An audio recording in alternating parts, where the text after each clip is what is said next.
Have you ever gotten burned, one-tapped, or even beamed so fast you thought to yourself, how do I counter that? Well, I'm here to tell you. For those who don't want to sit through the entire video and just want some items for specific situations, I got you.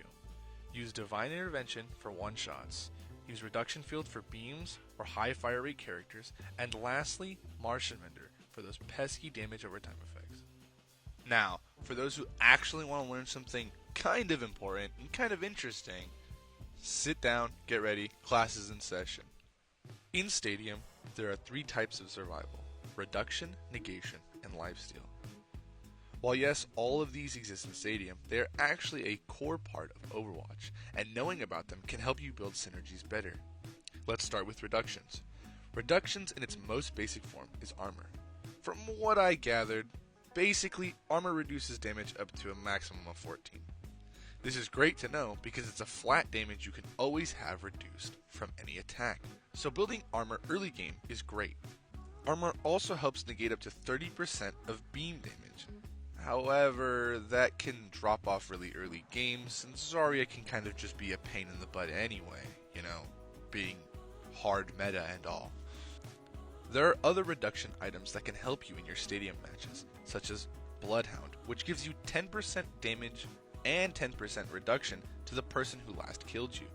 This can be useful, but personally, I've never found any actual use, and I've also never really used the item, since Reduction Field just happens to be 10 times better and helps for instance-based damages, especially against people like Zarya, who can put out high concentrations of damage really fast. Not much to say on reductions, other than it's useful. If something hurts, make it hurt less. Now, onto my favorite and probably least talked about forms of survival: negations. You see, negations can come in many different forms, oftentimes in the forms of abilities.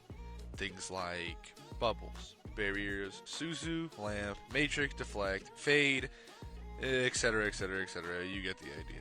In summary, negations are the things that prevent the damage completely, either by removing it or having it hit something else. But in Stadium, negations can be unique and often insanely powerful if you know how to build.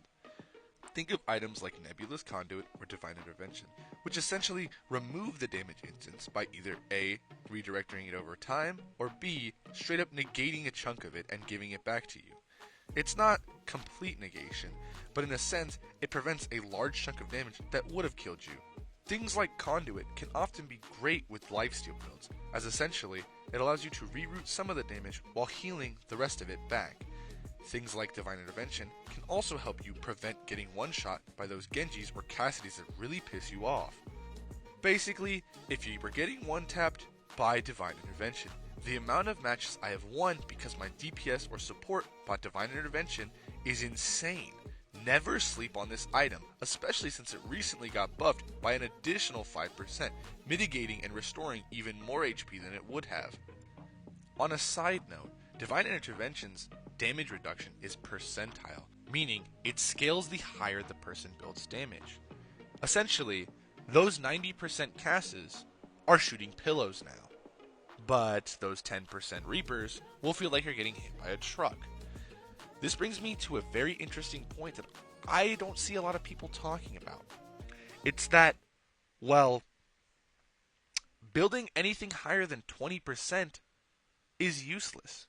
For characters like Cass and Reaper, I feel like 30% is pretty much the max you'd ever need, since that's usually the breakpoint in where a headshot would insta-kill with both of the characters.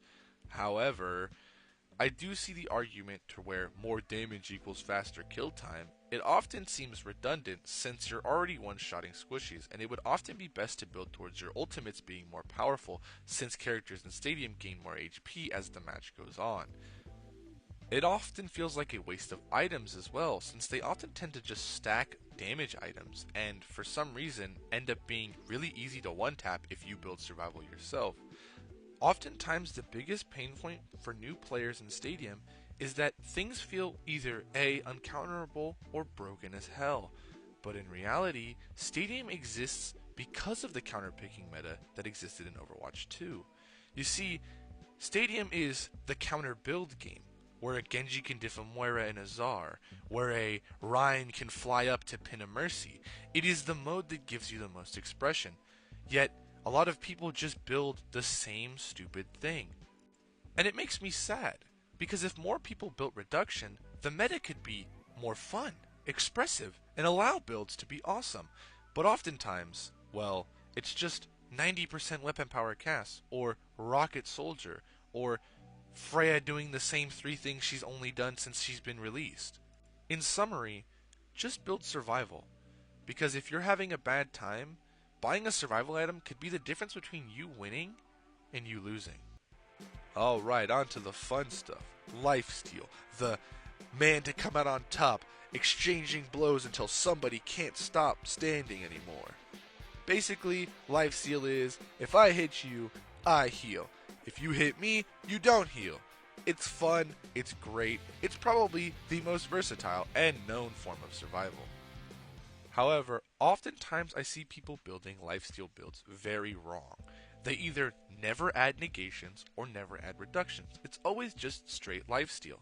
However, if you mitigate more damage, you heal more damage. Remember the point I brought up of always buy armor?